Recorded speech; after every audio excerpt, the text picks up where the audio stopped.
Hey, what's up, boxing fans? It's Aztec 101 in the ring. You know, I told you guys. I fucking told you guys. Crawford knocks him out in 3 rounds. That shit was easy. Easiest round to undisputed. 1 second, I'm actually gonna... Let's see here. Let me share this shit.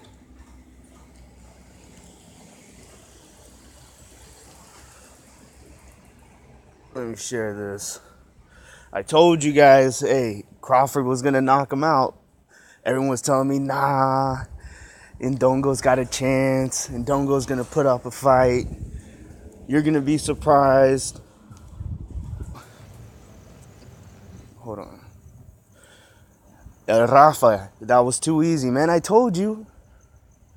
I was telling everyone that shit was gonna be easy, undisputed, like that, real quick. It's like picking up the titles from the ground, you know. This is the easiest route to undisputed fighting in Indongo. Hopefully my connection isn't too bad. I'm outside right now. I'm actually at a family member's house, and I'm not getting really good reception, but just wanted to hop on here, see people's reaction. I don't know what's next for Crawford. You know, he's not gonna hold on to all those titles for very long. Mr. Punch Out, easy work. Fucking exactly, that shit was easy. I knew it. Look, I was cheering for Indongo. I wanted the upset, but I had to keep it real, man. I have to tell everyone, Indongo was gonna get knocked out. Boxing fan, you thought he quit? You thought he quit? I didn't think he quit, man. I thought he took some heavy shots. He took a body punch and went down. Nah, man. I think. Look, man. Here's the thing. Here's the thing, bro. I really think your expectations were a little bit too high for Indongo. They were just a little too high, man. Indongo went in there because he was pressured to go in there. And here's the thing. A lot of American boxing fans, they're mostly fans of Crawford, and they were begging for this fight because they knew it was an easy win for Undisputed. They knew it was easy. It was an easy route, and it's not taking anything away from Indongo, but you know what? The man's in his mid 30s. But his toughest fight was Burns. And even then, I mean, when you watch him fight, you see that he gets hit. You see that Indongo isn't really accurate. And Crawford, I mean, you know, Crawford's the type of fighter where you kind of have to prepare for 2 fighters. You got to prepare for the orthodox version and the southpaw version. Let's see here. No, and it's all good, boxing fan. You know, you're supposed to support. You're supposed to support your countrymen, man. Nah, but you know, don't get so. I guess I would say don't be so harsh on Indongo because he loses this fight. You know what I mean? You know, he lost to a great fighter, and I mean, he might be able to win other fights, but it was just, there was no preparation for Crawford. Like, he really didn't have a career to prepare him for this kind of fight.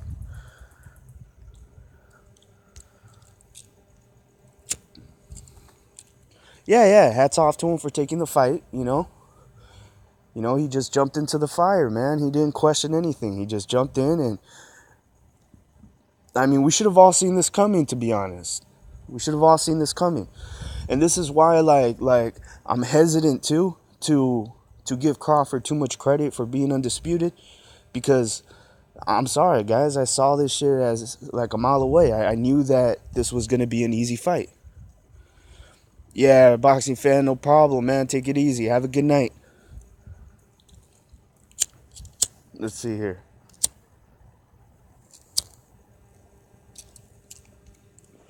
Let me look at the live chat. Let's see. Punch to a relaxed stomach is extremely painful. That was a bad punch, man. That was a bad punch he took, you know? And because Indongo is actually taller. I mean, because Indongo is taller, as far as his abdomen, there's just more of a target there. And Crawford took advantage of that. 147, I mean, really, that's the only route. He's going to get stripped, He's not going to hold on to the IBF at 140, because if he does, he's going to have to fight Lipinets. And, I mean,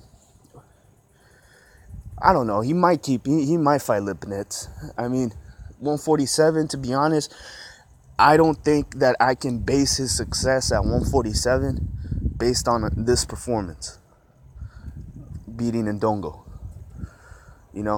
Man, it's like I said, man, this is like Crawford versus Diaz all over again.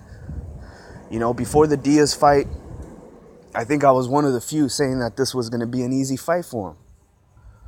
And everyone's like, no, Diaz, he's a gold medalist. No, he got robbed against Lamont Peterson. No, he's a good fighter. This is going to be one of the toughest fights for Crawford. It wasn't. And I think people saying that, they knew it. You know what I mean? But now you got Indongo, and Indongo gets starched in 3 rounds. 3 rounds. It didn't take much. It really didn't take much. Let me look at the comment section here.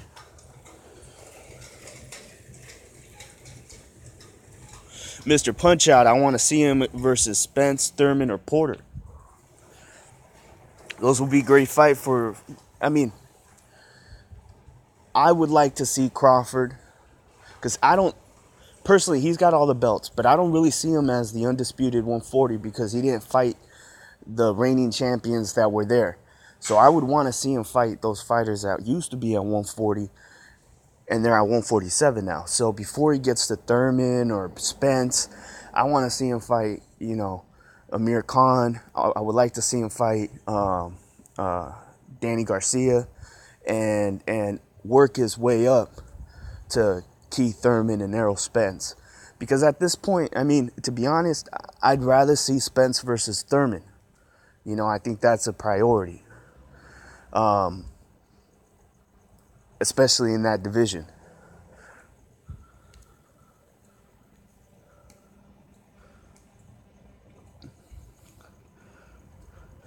Yeah, I thought he wanted Thurman. That's right. I mean, he said he wants Thurman. I mean, everyone wants Thurman right now. Everyone wants Thurman. Because that's a big fight. It's the biggest fight at 147. Anybody fighting Keith Thurman, you're in for a big fight. You get two titles at 147 with one fight if you're able to beat him. If there's any time to take on Keith Thurman, it's probably after you're trying to recover from an injury. But honestly, that's going to be everyone's most dangerous fight. Keith Thurman can knock out everyone. There's a possibility of him knocking out Spence, him knocking out Crawford. Let's see here. I would like to see him versus Thurman. Yep.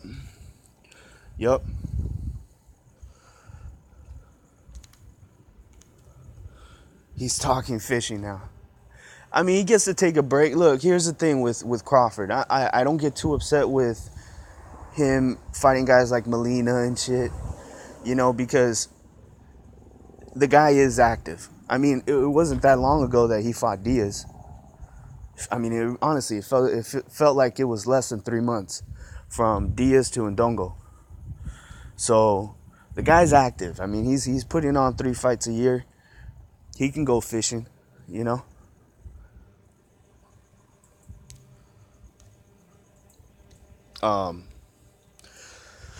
But yeah, well, I mean, what do you guys think about this win? Really, how significant is it? How significant is it? You know what I mean? I know Indongo had 2 belts, but I mean, how good of a win is this for Crawford? Is this really the best fighting the best? Was that the example that we just saw? A fucking easy fight, a walkthrough. Is that the example of the best fighting the best?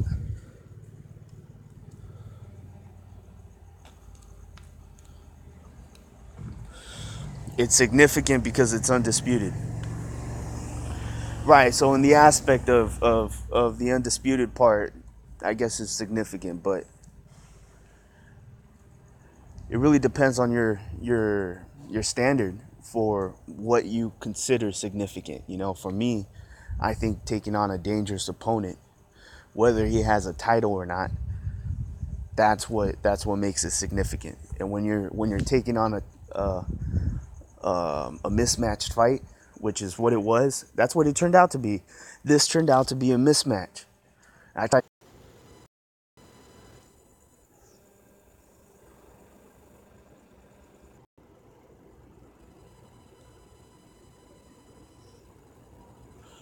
Hey, what's up, guys? I'm back. Let's see here.